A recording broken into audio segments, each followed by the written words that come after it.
육묘 관련해서 육묘 관련해서 좀 말씀을 해달라고 했잖아요. 그래서 육묘 관련해서 좀 말씀드리고, 그래서 육묘를 어떻게 할까 하다가 아예 그냥 뭐라고 해야 되나? 이론적인, 아주 그냥 이론적이고 아주 미래에 할 것까지 해서 조금 설명을 넣었거든요. 그리고 현재 우리나라에서는 하고 있는 거 하고 있지 않는 것이 섞여 있어요. 근데 앞으로는 해야 될 것들이 대해서 얘기하고 있고, 저도 꿈이 그 뒤편에 가보면은 오늘 강의의 뒤편에 쭉 가보게 되면은 제 꿈이 뒤편에 좀 나와 있어요. 원래 하고 싶었던 사업 중에 하나가 육묘전 사업인데, 이런 걸 한번 좀 해봤으면 좋겠다는 것이 2012년, 13년도에 그 유럽을 가서 이렇게 보면서 공정육묘 시스템을 보니까, 야, 저것을 우리가 도입하게 된다고 하면은 혁신이 좀 일어나겠구나. 왜냐하면 지금 온실에서 생산성의 한계 이미 도달했어요. 보관까지 이제 했잖아요. 그러니까 200kg 정도에 육박하고 있는데, 우리가 어차피 겨울을 나는 작경에서는 그게 한계로 보고 있거든요. 아무리 뭐해도 200kg 넘을 수는 없어요. 일단은 에너지 자체가 한계가 있다 보니까, 결론적으로는 작기를 늘리면 되는데, 여기서 말하는 작기라는 거는 수확기간이에요. 재배기간이라. 그러니까 통으로 우리 1년 동안 재배를 한다고 하더라도 수확기간을 11개월로 해버리면은 10개월인 수확기간에 비해서 한 달 정도, 약 10% 정도 수확량을 더 늘릴 수가 있거든요. 그런 육묘 관련해서도 뒷부분에 그런 내용들이 있어요. 제가 이제 연구소에 있을 때 그런 관련해서 유럽의 육묘 시스템을 한번 테스트해봤던 적이 있는데 기가 막혀요.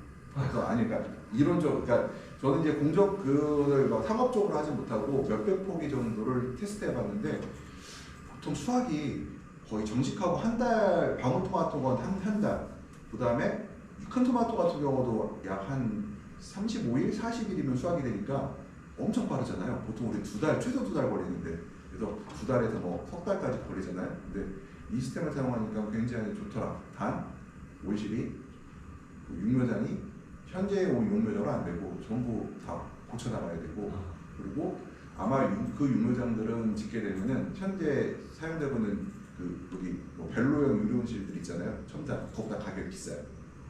근데 제가 매출로 따져보니까 토마토나 오이 키우는 것보다 육묘장이 돈은 더 많이 되겠더라고요. 당연히 비싼 온실이니까. 그럼 제가 이제 오늘 본격적으로 육묘 관련해서 좀 설명을 드릴게요. 이게 일단은 이론적으로 이렇게 지금 발화중인 것들 보게 되면은 이 안에 보면 지렁이라고 해야 되나? 달팽이라고 해야죠. 달팽이 같이 종자 안에 이렇게 들어있습니다. 이게 딱 압축되어 있다가 물이 딱 들어가잖아요. 물이 들어가면 이게 부풀어 오르면서 이런 식으로 부풀어 오르기 시작해요. 그러니까 흔히 말하면 뭐라고 해야 돼? 겉방을 물에 적시게 되면은 겉방 요만한 것이, 손톱만한 것이 한 손가락 3개만큼 커지거든요. 이런 원리를 사용하시면 돼요. 이 안에 압축, 거의 이제 물 함량이, 종자 같은 경우는 수분 함량이 5%, 10%인데, 이 안에 이제 물이 들어가면은 수분 함량이 60%, 70% 되면서 부풀어 오르기 시작하죠. 그 다음에 이제 발화라는 거는 이제 그 껍데기를 뚫고 이제 뿌리가 나오는 과정들을 이제 발화라고 하죠. 그래서 발화 중인 거와 발화가 되는 걸 볼 수가 있고, 그거를 지금 우리가 프라이밍 처리라고 하는 게 있는데요. 아직까지 국내 육묘장에서는 프라이밍 처리가 안 돼 있어요. 왜냐면 전처리가 돼 있는 게 있는데, 이 전처리 육묘 같은 경우는 보게 되면 발화율을 보게 돼요. 한 20시간 만에, 거의 24시간 만에 거의 100% 발화되는 걸 볼 수가 있고요. 반면에 그러니까 전처리가 되지 않은 육묘 같은 경우는 보시게 되면은, 종자 같은 경우에는 보면은 약 3일, 4일 정도 지났을 때 거의 100%가 발화가 되는 걸 볼 수가 있습니다. 근데 이 그러니까 전처리된 종자 같은 경우의 단점이 뭐냐? 그날 바로 사용해요. 그러니까 짧은 기간에 사용해요. 보관을 못해요.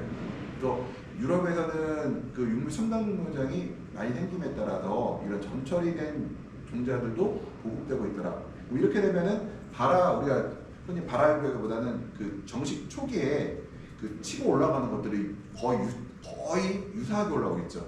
우리가 그 육묘를 하다 보면은 이게 치고 올라오는 것들이 차이가 있어 갖고요. 저희 같은 경우 인력을 사용해서 육묘장에서 보게 되면은 빨리 발화된 거, 늦게 발화된 거, 세력이 빨리 올라온 거, 늦게 올라온 것을 분리해서 처리하거든요. 그래서 일부 빨리 올라간 것은 따로 모아놓고 늦게 한 것은 따로 모아놔서 나중에 이제 섞어서 이제 그거를 이제 단계별로 출하시키거든요. 근데 그러다 보면 인건비가 많이 들어가요. 그래서 이게 전처리된 종자가 인건비 면에서도 생각해보면 좀 낫지 않을까. 근데 과거에는 인건비가 쌌으니까 이제 그리고 인력 구하기가 비교적 쉬웠으니까 우리가 이제 뭐죠? 골라주는 관계들이 있었는데 이제 우리도 점점 이제 인건비도 올라가고 있는 상태이고 인력을 구하기도 어려우니까 전처리된 종자도 한번 사용해보지 않을까. 그럼 이 시장이 또 생기겠죠. 미래에 생긴다고 할까요? 조만간 생길 수도 있을 것 같아요. 이 전처리 종자들도 이것들이. 그래서 나중에 그럼 전처리는 뭐 어떤 약품 처리잖아. 아니요. 제가 알기로는 이런 발화 과정들을 미리 전으로 처리하는 걸로 알고 있어요. 그리고 약품 처리도 하고. 왜냐면 약품 처리하는 거는 그 병 같은 거 걸리지 않게 약 처리를 하는 걸로 알고 있는데요. 그러니까 뭐 질소도 그런 거. 그것도 당연히 하는데 일단 먼저 소독이나 얘를 발화가 될 수 있도록 미리 수분을 머금게 하는 단계가 있는 것 같아요. 근데 이게 그러면서도 유통이 될 수 있게. 근데 유통기한이 짧죠. 네. 이미 전처리가 되면은 그거는 바로 뭐 도착하자마자 뭐 며칠 안에 정식을 해야 되는 것들. 그러니까 어떤 기술인지도 잘 모르겠어요. 저도 요게 만약에 이제 조금 더 제가 그 과거에 제가 어제 이제 문의가 들어온 게 좀 육묘 관련해서 좀 교육을 해달라고 해서 제가 과거 자료를 읽어보니까 이게 딱 생각나더라고요. 아 나도 이게 관심이 있었는데 생각만 하고 있었지 이게 어떻게 하는 건지에 대한 아직 제가 자료를 못 찾아봤거든요. 그래서 이것도 한번 자료를 찾아봐서 있으면은 한번 사업화해볼 가능성도 있지 않을까. 왜냐면은 종자 가격이라는 게 지금 뭐 비싼 건 1,800원짜리 종자도 있잖아요. 그러면은 1,800원 정도의 종자에다가 전처리를 해서 한 2,200원에 판다고 하면은 사실 종자값만 해도 종자가 더 싸지는 거랑 똑같아요. 왜냐면 우리가 추가 종자를 더 많이 하고 20% 이상을 20%를 우리가 더 확보하잖아요, 종자를. 여기 내가 1,000개를 필요하면은 실제 1,200개를 파종하거든요. 전처리 종자가 있다고 하면은 1,200까지 안 가고 1,100개만 해도 되지 않을까. 제가 이게 생각으로 그렇다고 할 수가 있고. 그다음 밀도 섭외에 의한 발화율인데요. 보면은 그러니까 제미네이션, 그러니까 발화되는 걸 보게 되면요, 이게 무게가 무거울수록 이제 발화가 잘 된다는 것들이 있어요. 우리가 이제 우리가 무거운 놈들 발화가 잘 된다는 거. 롯데에 따라서 A, B, C가 있잖아요. 그러니까 이게 같은 뭐 몬산타, 신젠타 종자의 어떤 특수한 품종이라 하더라도 롯데에 따라서 무게가 다르더라. 이게 롯데예요. 롯데 ABC. 같은 회사의 같은 종자의 발화를 조사를 했는데 이 밀도 선발을 해서 아래쪽에 있는 놈들이 많을수록 그러니까 무거운 것이 많을수록 발화율이 좋다는 내용들이 있다는 거거든요. 근데 지금 이게 저희들이 이 옛날에 테스트한 거에 의하면 다 달라요. 롯데마다 달라요. 그 다음에 이제 엑스레이의 발화력 향상인데 이거는 보시게 되면은 제가 원래 종자이고요. 그러니까 오리지널 종자도 붙어 있잖아요. 이거를 갖다가 이렇게 프라임드 시드, 그러니까 약간의 전처리를 한 시드들 그리고 들어 있죠. 그 다음에 저미네이션 하면서 노마 시드, 그러니까 저미네이션을 하는데 처리 안 한 것들이고요. 저미네이션 하면서 얘들이죠. 처리하지 않은 것들 보게 되면 벌써 안에서 만들어지고 있잖아요. 그 엑스레이를 처리했을 때, 전처리했을 때 이런 것들이 좋아지더라는 얘기가 나와요. 그래서 이 전처리 과정이 저도 이 엑스레이는 전처리 과정이 과연 어떻게 하는 건지에 대해서 좀 더 공부를 해볼 필요가 있다. 그냥 생각만 하고 있었지 저도 오늘 어제 자료를 만들다 보니까 이거 어떻게 하는 거지? 이런 것들에 대한 의문이 생기더라고요. 그래서 제가 논문 검색을 해봐갖고 이런 정보가 있으면 한번 살짝 알려드릴게요. 아마 법적으로 좀 어려울 수도 있을 거예요. 왜 엑스레이가 아무나 쓸 수 있는 기계는 아니거든요. 이게 우리가 재배전 이제 고려사항이 이제 보게 되면은 품종의 선택에 대해서 내병성, 품질, 생산성, 재배 용이성 등에 대해서 우리가 고려를 해야 되잖아요. 저는 이제 여기서 재배 용이성에 대한 얘기가 제일 저는 생각이 많이 들어가요. 재배 용이성이라는 것이 이게 품질, 생산성이 그러니까 생산성까지 이게 재배 용이성 안에 들어가는 것이 바로 생산성이 들어가 버리거든요. 품질도 어느 정도 들어가고 재배 용이성이 좋아야 생산성이 올라가고요.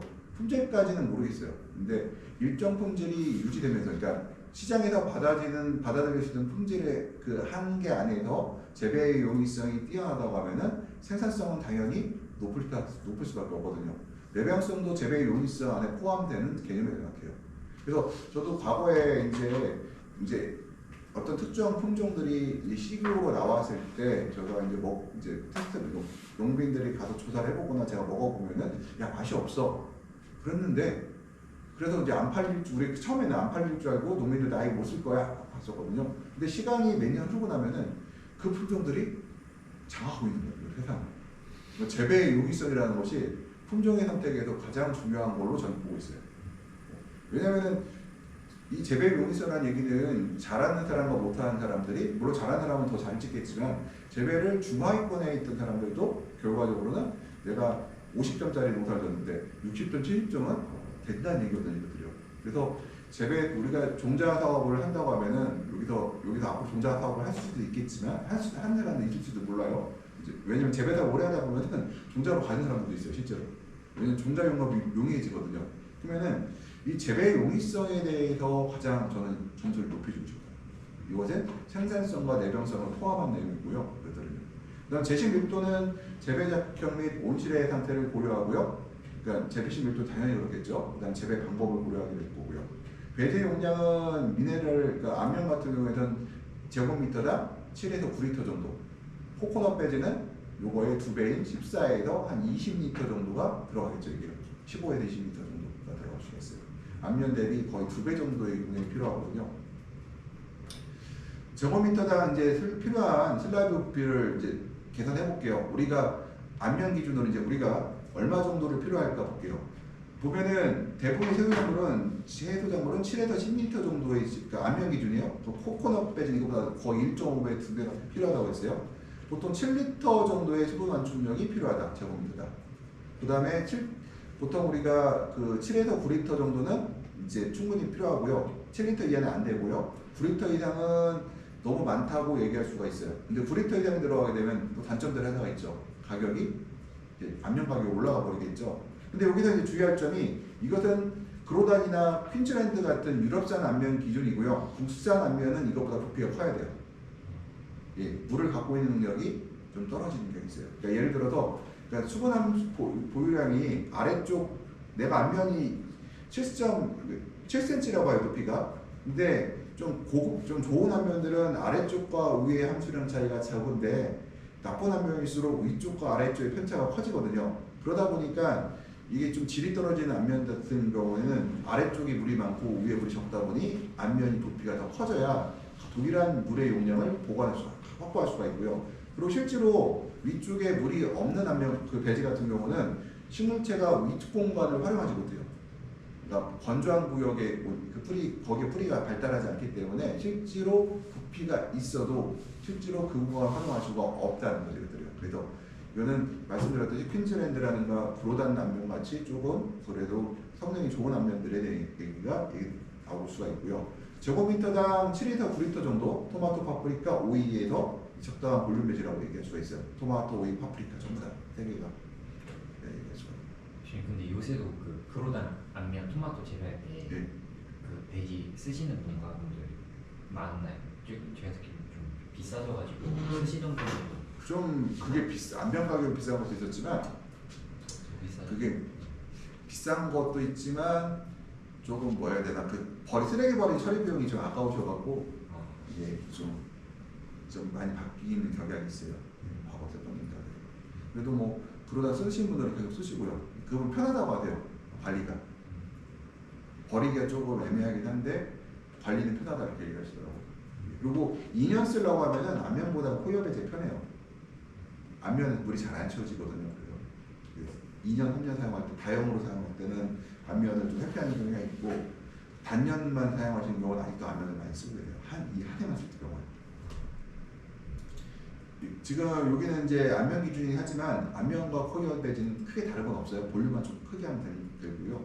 낮은 이제 볼륨 같은 경우에는 볼륨이 작은 경우에는 수분의 변화가 당연히 함수율 편차가 커지겠죠. 뭐 조금만 말려도 편차가 예를 들어 100에서 10이 떨어지는 거하고 50에서 10이 떨어지는 거는 편차로 따졌을 때는 10%와 20% 차이가 나버렸잖아요.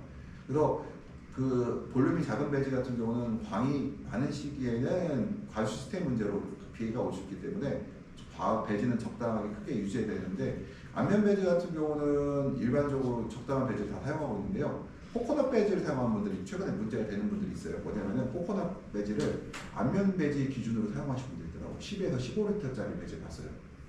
굉장히 작아서 그때는 물을 조금씩 자주 주라고는 하는데 수분 함수율 맞추기가 좀 까다롭다 생각할 수가 돼요.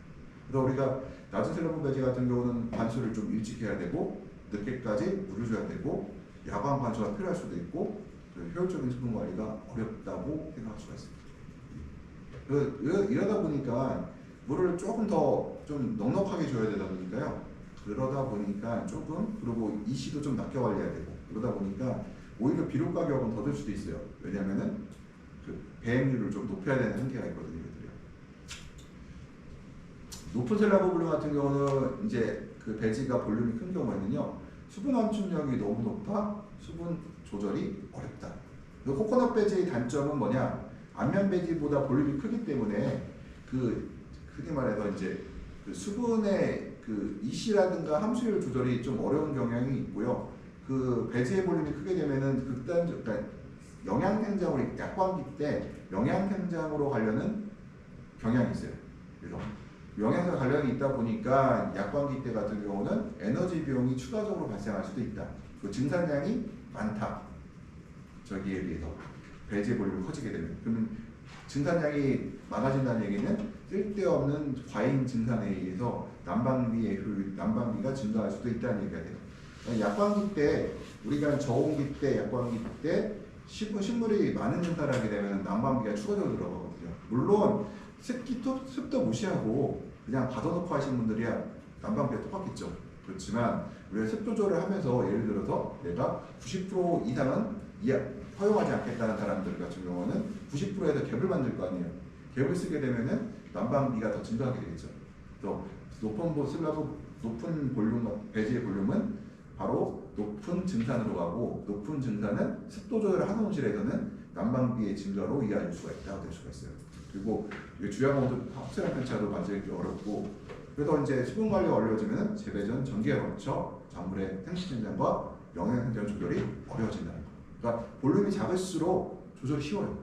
그러니까 안면 배지 같은 경우는 그 유효수분 같은 경우 함량이 70에서 80%이기 때문에 적은 볼륨에서 더 그 물을 많이 줄 수가 있거든요. 근데 포이어 배지는 유효수분 함량이 뭐 30% 내외밖에 안 되니 볼륨이 그만큼 커져야겠죠. 그래서 함수율 조절이 그만큼 어렵다고 할 수가 있어요.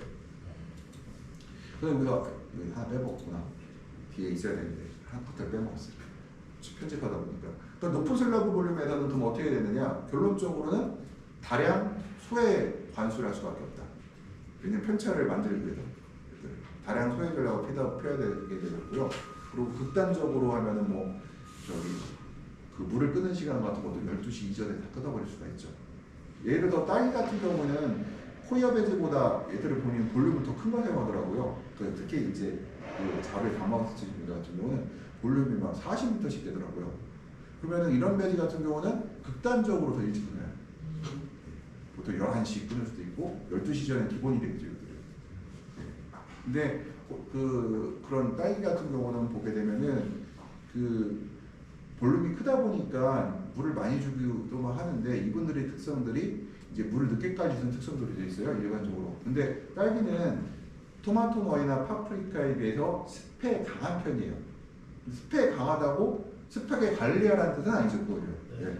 병이 습하게 관리해도 사고가 덜 날 뿐이지. 그래서 그런 거에 주의를 할 필요가 있겠다는 거 얘기를 해서. 그래서 많은 그 볼륨이 큰 배지 볼륨은 이런 단점들이다. 비용도 비싸지고요. 슬로브 이제 그 배지 볼륨 계산 방법을 보게 되면요, 볼게요. 공식은 이제 작물 주수 곱하기 슬라브 곱하기 76가 되겠는데요. 슬라브 볼륨 볼게요. 100 곱하기 20 곱하기 7.5cm. 이건 이제 보면은 어떤 배지예요? 이제 안면 배지 중에서 큰 배지가 될 거고, 예, 그러면은 이게 15리터짜리가 나올 거예요. 15리터짜리. 그럼 곱하기 이제 나누기를 보통 4포기를 심는다고 하면은 우리가 4로 나누겠죠. 이걸 갖다가 4를 나누게 되면은 그리고 제곱미터 내가 제곱미터다 몇 줄을 신겠다 하면은 이제 2.5줄 신겠다 뭐 나올 거 아니에요. 그 다음에 이걸 곱해주고 그러면은 슬라브 볼륨은 어떻게 돼요? 3.75 곱하기 2.5 하면 9.375가 나오죠. 그럼 제곱미터다 슬라브 볼륨은 9.375 입방미터가 필요하다는 거죠. 이게 9.375 입방미터가 거기다 9.375 리터가 필요하다. 입방미터가 아니라 여기다 곱해버리 여기다 이제 예를 들어서 만제곱미터를 곱하게 되면은 내가 온실에서 필요한 슬라브의 좀 개수가 결정이 나죠. 그래서 내가 그러면은 이제 내가 배지를 몇 개 주문하겠다 곱하기 뭐 1.05 하면은 여러분 배지까지 해서 1.05 나오겠죠. 그 다음에 우리가 제곱미터당 슬라브 볼륨을 증가시키는 방법이 뭐가 있을까 보면은요. 길이를 증가시키기의 방법도 있고 넓이를 증가시키는 방법도 있고 높이를 증가시키는 방법이 있어요. 여기서 뭐가 좋냐? 일단은 슬라브의 길이가 길어지게 되면은 예를 들어서 50cm가 아니라 50cm 1m가 아니라 2m씩 돼버리면은 이 C와 수분 함수량의 조절이 어려워진다. 길이가 길어짐에 따라서 각 구역에 따라서 그러니까 배지의 길이가 길어질수록 구역에 따라서 각 위치에 따라서 함수율과 이 C가 편차가 생기기 시작하거든요. 커지기 시작하거든요. 커질수록. 그래서 우리가 1m를 쓰는 이유가 50m는 함수율 조절이 어렵고 1m가 넘어가면은 그래서 50cm가 되면은 1m 이하가 돼서 50cm가 되면은 배지를 균형 배지마다 규정을 맞추기 어려워요. 배지 단위로. 왜냐면은 드리퍼의 개수가 많을수록 배지가 균일해지거든요. 근데 50cm가 되고 20cm가 된다는 얘기는 드리퍼의 개수가 공급되는 물이 한 배지에 작아진다는 얘기가 되니까 실질적으로는 각 배지마다 함수율이라든가 EC를 맞추기가 편차가 배지에 따른 편차가 심해져요. 근데 길이가 길어지면은 배지 안에서의 편차가 커져요. 그래서 우리가 짧아지는 것도 안 되고 길어지도 안 되는데 통상 해보니 한 1m 정도가 적당하다고 이제 양쪽을 다 충족시킨다고 봐서 우리 1m 배지를 만든 거죠. 그냥 만들어진 게 아니에요. 1m. 짧아지면 뭐가 어렵다? 배지마다 편차가 커지고 길어지면은 배지 안에서의 편차가 커지고 라는 거죠. 그래서 우리가 이제 이런 역사를 알면은 짧은 배지와 짧은 배지와 긴 배지 차이가 무엇이 왜 이렇게 나왔는지에 대해 이해가 되는 거예요. 그래서 우리가 항상 제가 말씀드렸지만 항상 역사를 리뷰를 해야 됩니다. 우리가 그러면 리뷰를 하면은 실수를 안 해요. 그 다음에 수리가 길어진다는 게 수분 함수량과 이시가 달라지니까 뿌리 분포와 발육 상태가 균일하지 않게 되겠죠. 배지가 길어지게 되면 1m 배지 안에서 발생을 해요. 1m 안에서도 배구를 예를 들어 잘못 들어놓고 너무 물이 빠지게 되면은 배구와 드리퍼 위치가 잘못돼갖고 그 배지 내 수분 편차가 커지면요 배지 내에서도 한 배지 내에서도 2m 안에서도 편차가 발생하거든요. 그래서 배구하고 배지를 뚫을 때 제일 중요한 게 뭐냐? 드리퍼의 위치와 배구 위치예요. 요거만 잘해도 50점 정도 들어가요. 왜냐면 배구 잘 뚫으면 스페가 잘 발생하지 않거든요. 그 다음 배구 드리퍼와 배구 위치를 잘 뚫으면은 편차가 적게 발생하거든요. 성장 생각 편차가. 근데 우리가 이제 그거 무시하고 다 뚫어오잖아요. 편하게 하고. 그러니까 어떻게 돼요? 균일하지 않을 확률이 늘어난 거죠. 그래서 우리가 배지의 배코를 뚫는 거든 배코를 뚫는 거는 사실은 현장에서 해야 되는 게 원칙인데 인건비 문제도 있고 내가 사람을 구할 수도 없고 그래서 내가 뚫는다. 뚫어 걸 쓴다. 그건 오케이인데 그냥 원칙적으로는 내 온실에 맞게 그 드리퍼의 위치에 따라서 배코를 설치를 해야 된다는 거죠. 정식구가 보면은요, 되게 보면은 그 정식구 위치를 뚫어왔는데 배코를 그 배지에 대해서 위치를 균일하지 않게 뚫어오는 경우가 많아요. 그러니까 정식구하고 배코의 위치가 정확해야 되는데 그러니까 정식구는 정해져 있잖아요. 그러니까 배코를 정확하게 설치해야 되는데 보시게 되면은 배코의 위치가 정확하지 않은 데가 많더라는 거죠. 이게. 왜냐하면 기계가 가면서 뚝뚝 끈다 보니까 예를 들어서 이게 배지라는 것이 신축성이 있잖아요. 밀고 갈 때는 이게 좀 짧아질 수도 있고 길어질 수도 있다 보니까 이게 균일하지 않다는 거죠. 가시는 뚫는 거 위치가 다 균일하지 않아요. 그럼 뚫는 위치 판단은 약간 경험을 통해서 얻는 건가요? 그렇죠. 근데 제일 우리가 뚫는 위치는 낮은 곳에 설치를 해야 돼. 제일 낮은 곳에 설치를 해야 돼. 바로 드리퍼와 먼 곳에 설치합니다. 드리퍼랑 먼 곳이요? 네, 그렇죠. 드리퍼랑 멀어야 돼. 왜 멀어야 되냐면 그래야 균일해요. 어. 뭐 타고 들어가는데 이렇게 흘러가야 되는 거지. 아. 이게 가까운 데 있으면은 배진에 편차가 발생돼요. 그러면 그냥 간단하게 그러니까 그냥 배지 이렇게 있고 그림으로 네. 그냥 간단하게 한번 보면은 해주시죠. 이렇게 있잖아요. 일단은 이쪽이 9배가 낮아요. 이쪽 9배가 이쪽이에요. 네. 이쪽에 그러면은 이게가 이제 정식 홀이 있다고 저희가 이렇게 네. 이렇게 치면은 여기서 이제 드리퍼를 여기다 꼽잖아요. 예. 여기다 그러면 일단 여기다 뚫죠. 여기다 이쪽 양쪽으로 뚫어버리죠 이렇게. 그러고 나서 뚫었는데 이렇게 뚫어놨잖아요. 그런데도 불구하고 얘가 코이어 배지인데 코이어인데 조금 뭐라고 하죠? 물을 잘 갖고 있는 배지야. 스페인 알고 우려가 있어. 그러면 여기다가 여기 있잖아요. 드리퍼 이렇게 꼽아놨잖아요. 그럼 여기다가 하나 더 뚫죠 이렇게요. 근데 일반적으로 배지가 이제 예를 들어 이제 건조한 그러니까 칩이 많은 배지에 물이 너무 잘 빠져. 그럴 때는 여기만 뚫어버리죠 이렇게요.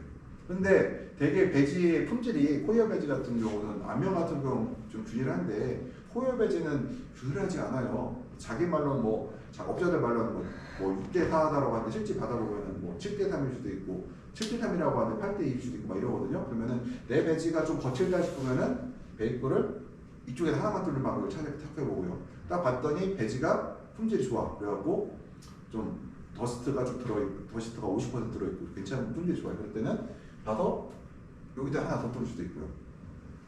그리고 우리가 상황에 따라서 이제 할 수가 있죠. 만약에 여기다가 거친 배지인데 구멍이 막 이렇게 들어왔어요. 그러면은 내가 방법이 하나밖에 없어요. 물을 자주 줘야 돼요. 그러면은 비료값이 일단 많이 들어가죠. 비료값.